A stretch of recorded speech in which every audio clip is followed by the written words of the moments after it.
Hello YouTube. Today in this video I want to talk about breast cancer. I was just at the post office and I was standing there in line and I noticed on the lower part of the counter were the pink posters promoting breast cancer awareness.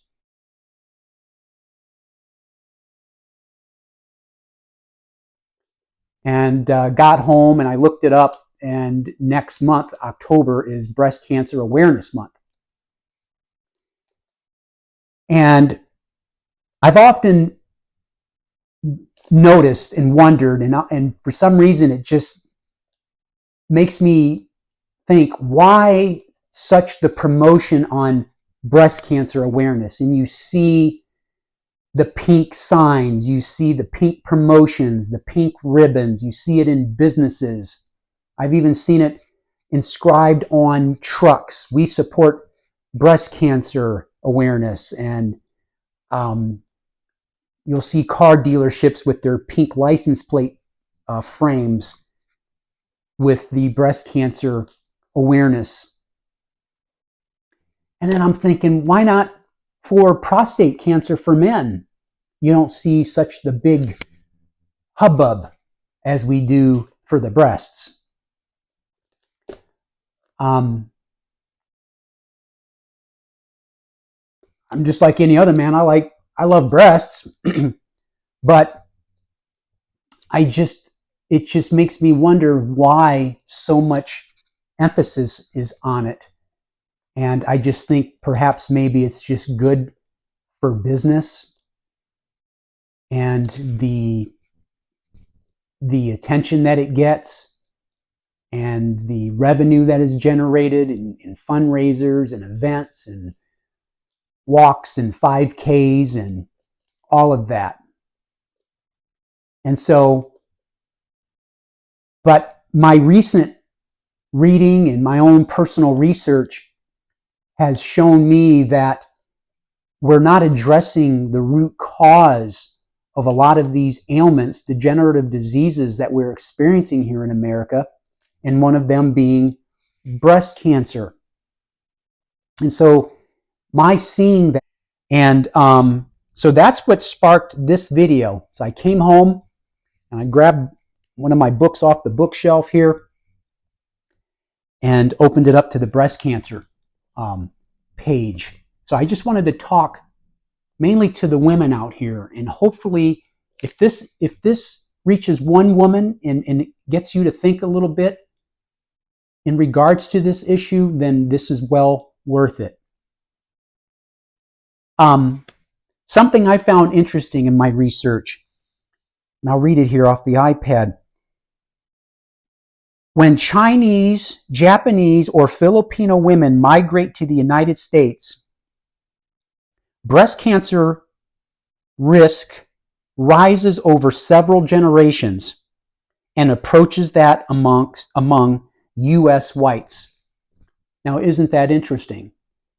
That in some of these other countries like Japan,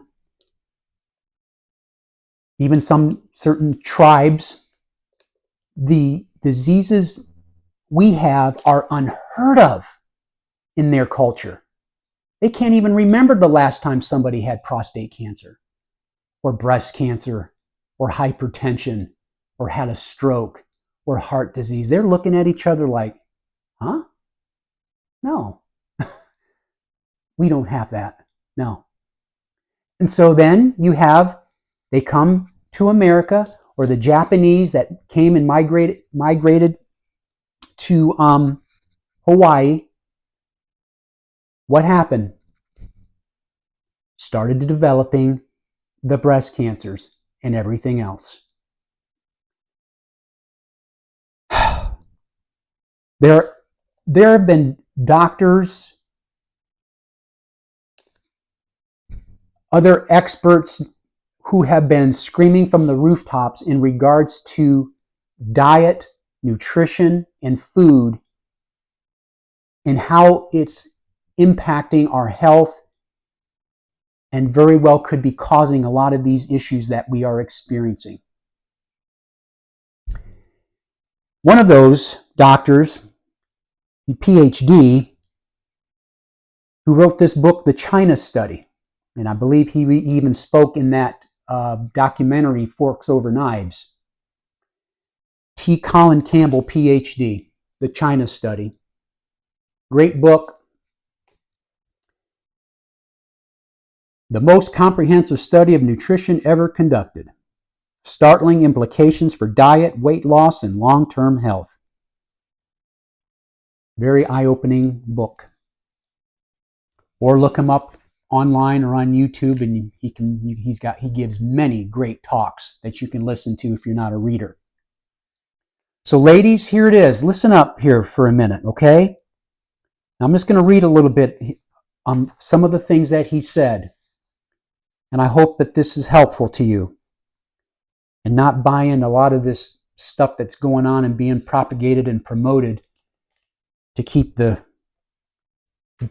cancer industry rolling.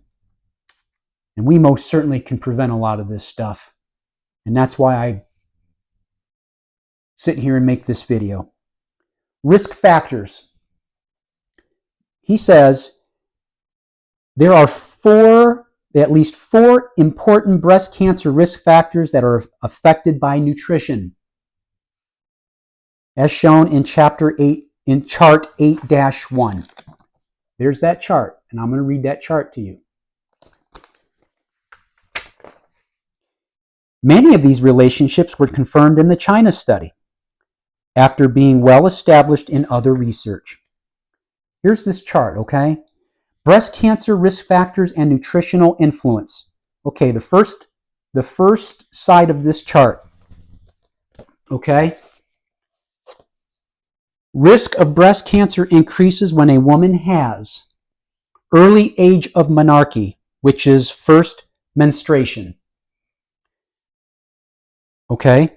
And then on the other side of the chart, a diet high in animal foods and refined carbohydrates lowers the age of menarche. All right?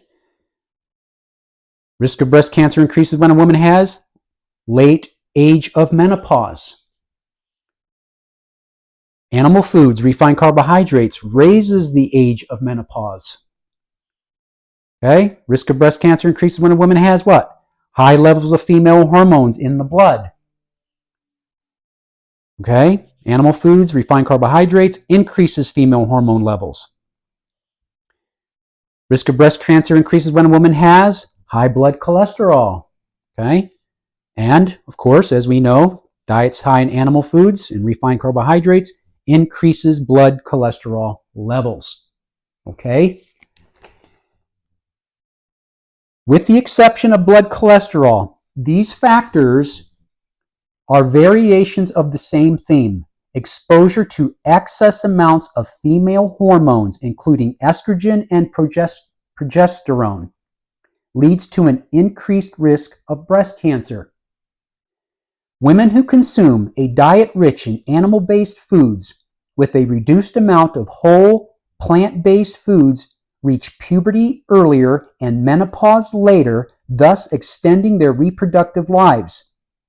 They also have higher levels of female hormones throughout their lifespan, as shown in chart 8-2. Okay, so they have another chart there. I won't show you that. According to our China study data, lifetime exposure to estrogen is at least 2.5 to 3.0 times higher among Western women when compared with rural Chinese women. This is a huge difference for such a critically important hormone. To use the words of one of the leading breast cancer research groups in the world, there is overwhelming evidence that estrogen levels are a critical determinant of breast cancer risk. Estrogen directly participates in the breast cancer process. It also tends to indicate the presence of other female hormones that play a role in breast cancer risk. Increased levels of estrogen and related hormones are a result of the consumption of typical Western diets high in fat in animal protein and low in dietary fiber. And that's what the Chinese and the Japanese and the Filipino people experienced when they left their country and came to America. Hence, the rises of their breast cancer. Come on now. Let's think about this. Let's have this conversation.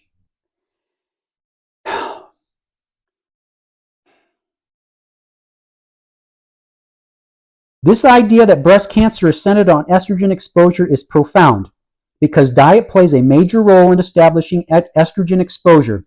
This suggests that the risk of breast cancer is preventable if we eat foods that will keep estrogen levels under control.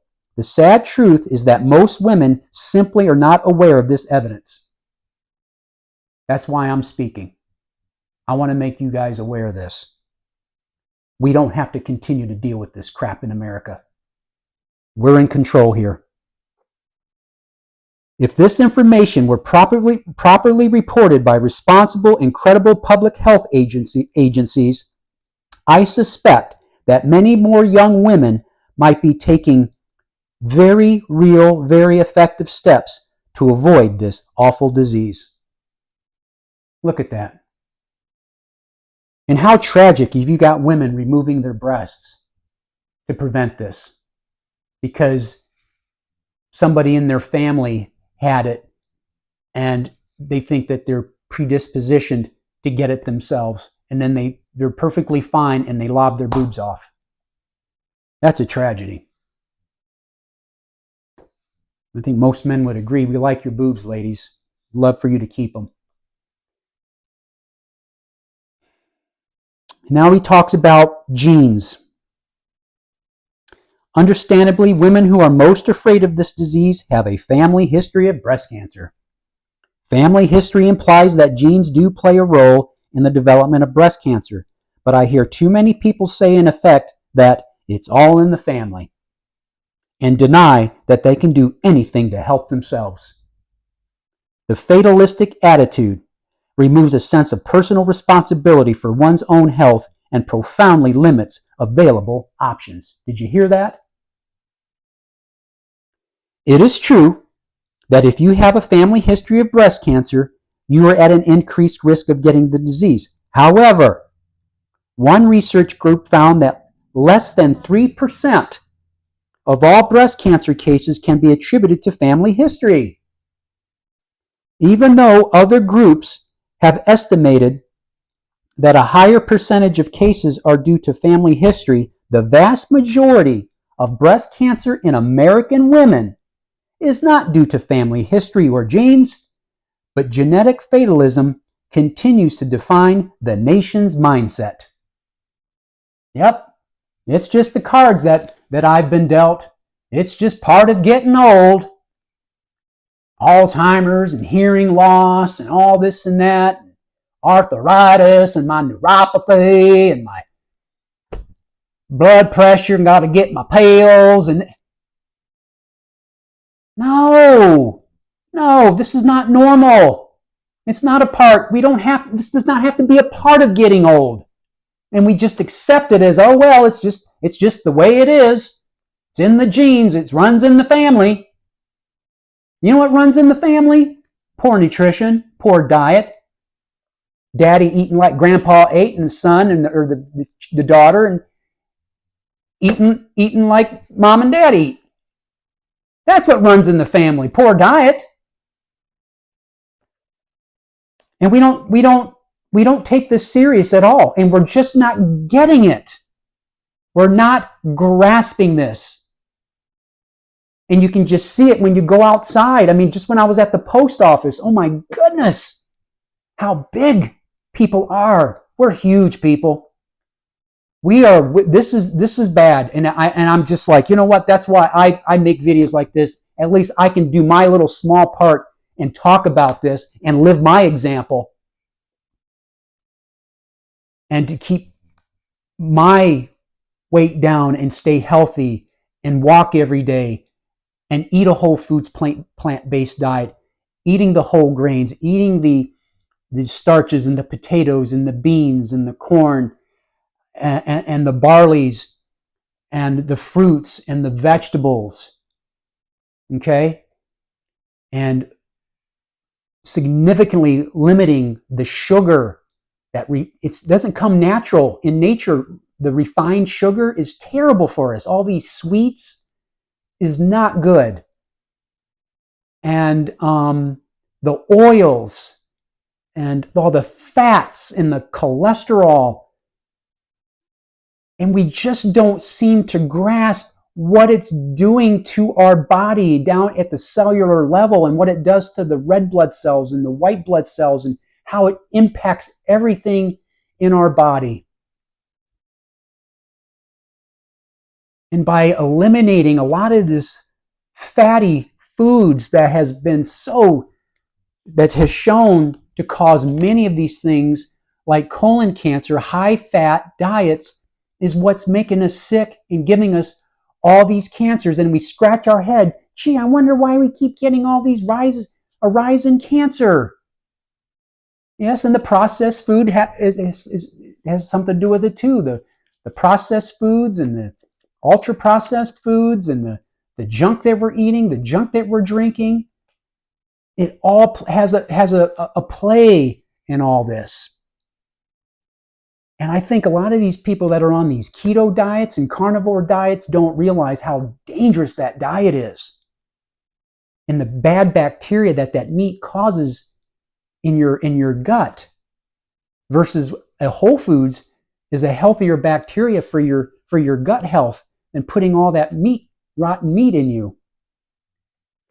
But yet, we keep pushing it and all this information out here, and we just don't seem to realize, folks, you're not getting it.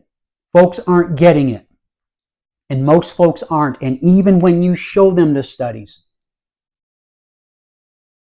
they're not having it. They're just not grasping this information. He continues to talk about a gene, the BRCA1 and the BRCA2 gene, that supposedly was discovered, thinking that it might be linked to this breast cancer.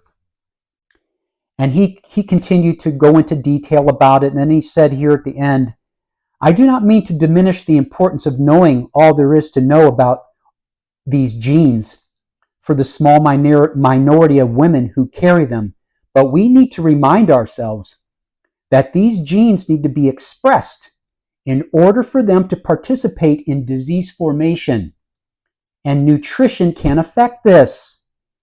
We've already seen in Chapter 3 how a diet high in animal-based protein has the potential to control genetic expression.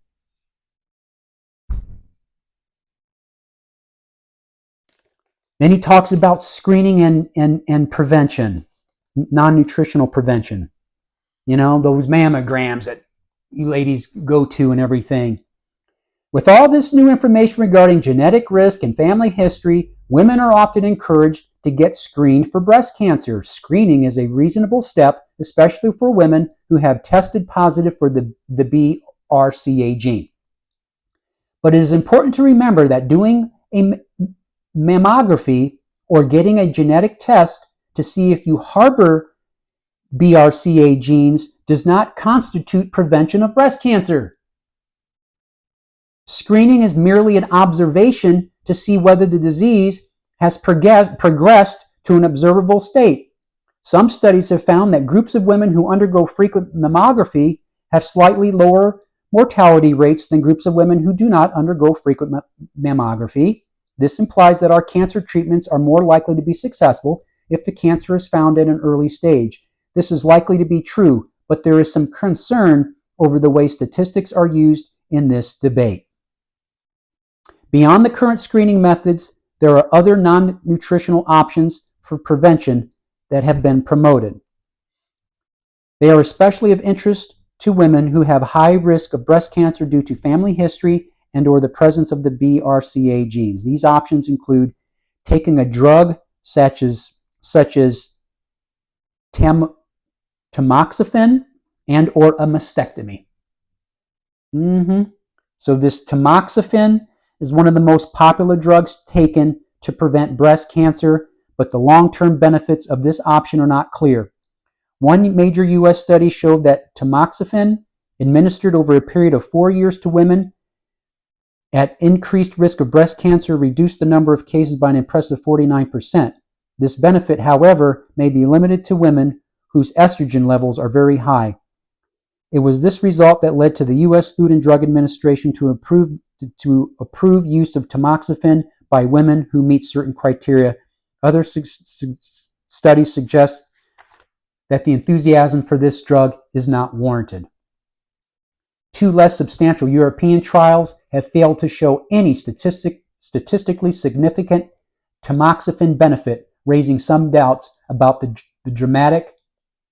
how dramatic the benefit really is. Drugs. And he says that drug, such as tamoxifen and its never analogs, are considered anti-estrogen drugs. In effect, they work by reducing the activity of estrogen, which is known to be associated with elevated breast cancer risk. My question is quite simple. This is what he asks. Why don't we ask why estrogen is so high in the first place? Very good question. Gee. And once we recognize its nutritional origin, why don't we then correct the cause? Boom. Why don't we correct the cause? We know what's causing it. We know how to cure it. Actually, no. We know how to prevent it. That's what we should be doing. Preventing all this stuff to begin with. How about that? We don't have to have this, people. We don't. Women at high risk for breast cancer are given 3 options. Either they have to watch and wait, take the tamoxifen medication for the remainder of their lives, or undergo a mastectomy, removing their boobs. And then he says there should be a 4th option, consuming a diet free of animal-based foods and low in refined carbohydrates, aided by regular monitoring for those at high risk. I stand by the usefulness of this 4th option, even for women who have already had a first mastectomy. Using diet as an effective treatment of already diagnosed disease has been well documented in human studies with advanced heart disease, clinically documented type 2 diabetes, advanced melanoma, and in experimental animal studies, liver cancer. Are you catching on? Are you picking some of this stuff up, ladies? He talks about environmental factors like the PCBs and the chemicals in our environment. And he said that, PCBs persist in the environment because they are not metabolized when consumed, thus they are not excreted from the body. Because of this lack of metabolism, these chemicals accumulate in body fat and breast milk of lactating mothers. Some of these chemicals are known to promote the growth of cancer cells, although humans may not be at significant risk unless one consumes excessive quantities of meat, milk, and fish. Indeed, 90 to 95% of our exposure to these chemicals come from consuming animal products. Yet another reason why consuming animal-based foods can be risky.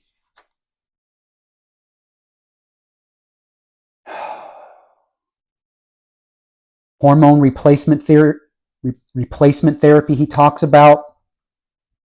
He briefly talks about it. He says that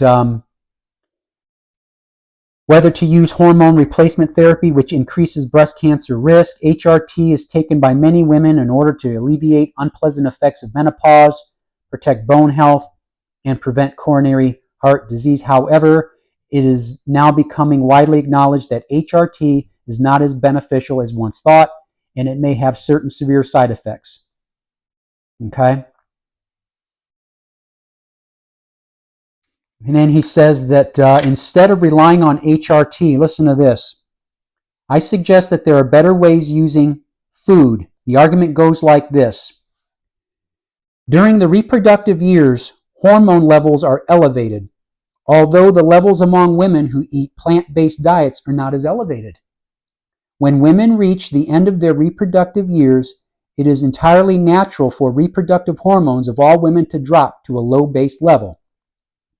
As reproductive years come to an end, the lower hormone levels among plant eaters don't crash as hard as they do among animal eaters. Okay? These abrupt hormone changes in the body are what cause menopausal symptoms. Hot flashes, all of that stuff. A lot of those symptoms can be alleviated through diet. And I think even menstruating women and the cramps and things that they experience, a lot of that can be alleviated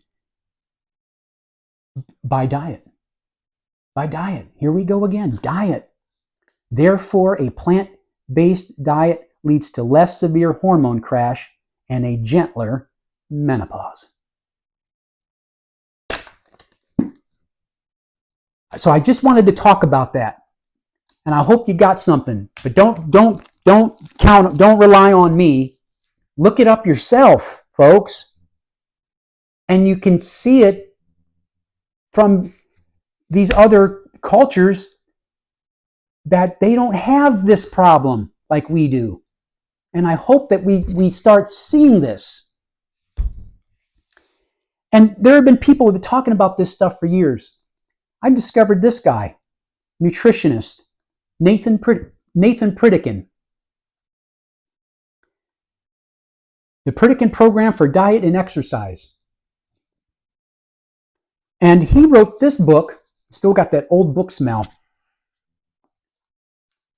This is copyrighted 1979 in helping people. And he had he has his longevity center in California, and people would go there and be on his program.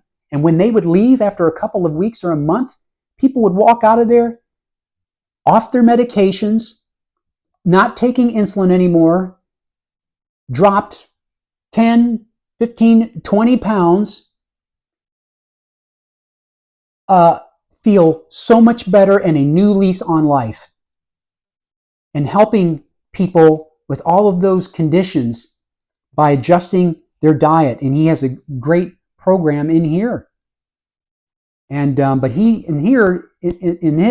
does allow a little bit of protein with some chicken and fish, but very little, but not much.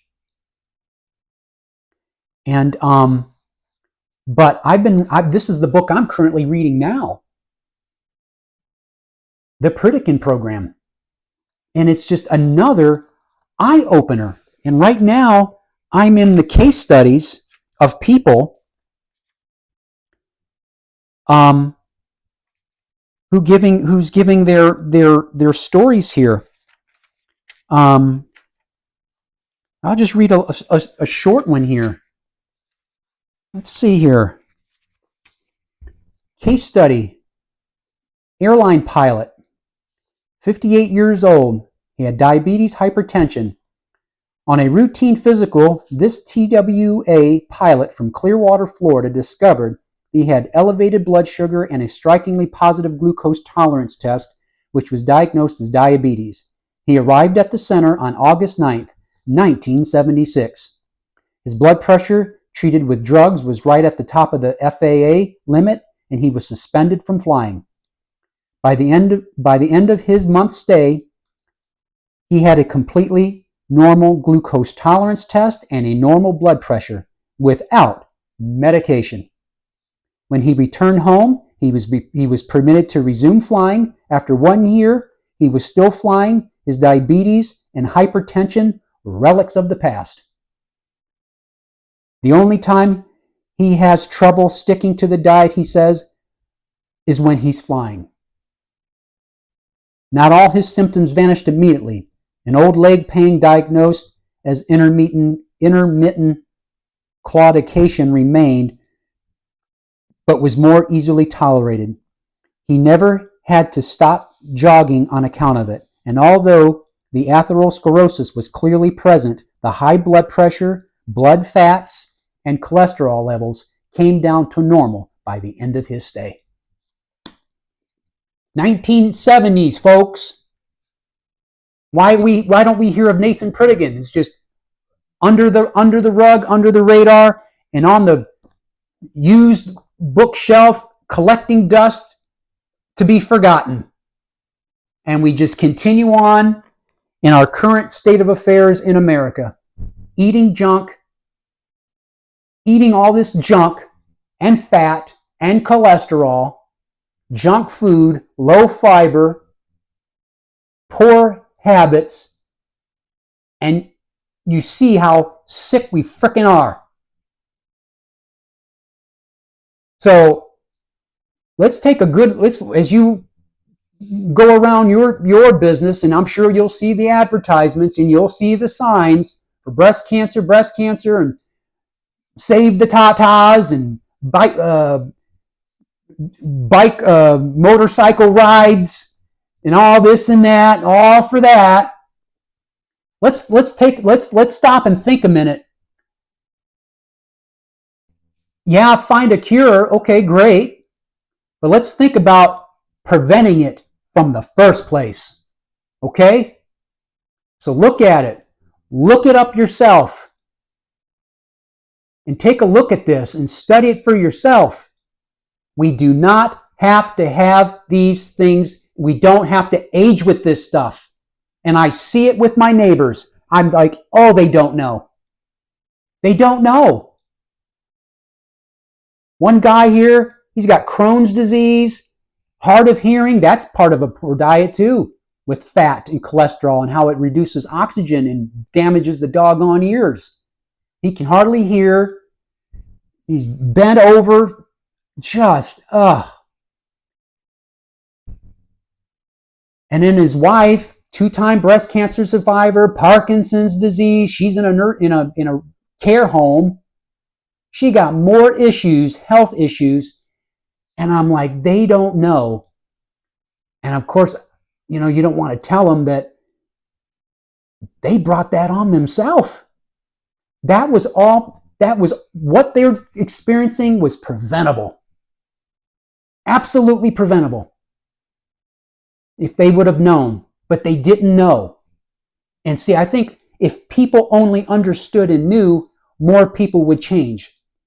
And you've even had people that do come to the realization that their lifestyle led them to where they're at health-wise, and you'll hear them say, why didn't anybody tell me? I didn't know. They don't know. And that's why I post this type of content and why I take the time. I guess that's the benefit of being a single guy. A lot of you married people are so busy with your kids and everything. You guys don't have time to sit down and read the information and study and research it and digest it. But I do. And so I guess that's a little bit of a gift that I have. So now I've read the information. I discovered it. I found it. I discovered these doctors with all the information who are screaming from the rooftops, and people that have been talking about it since the 70s, 60s, and 40s, and even before that, knowing doggone well it's the food, and especially all the fatty crap that we're eating that's damaging our heart and causing all these heart attacks. And it's what it is. It's what it is. And it's so simple, and it's so sad that even doctors they're not even taught what's causing this stuff. The medical school, they're not even taught about nutrition. They're taught about pushing pills. And it's just so sad. But yet it's so simple. It's so simple. Change your diet. Stop eating all this junk. And take a good hard look at it. It's going to take an adjustment. It was an adjustment for me. And I tell you what, I have never felt better in my life changing my diet. If I told you how I used to eat, oh my gosh, I can't even imagine. And I look back at my old self, I'm like, I can't believe I used to eat that way. Oh, never again. Never again will I go back to that old me, the old diet. Hell no. Especially knowing what I know now.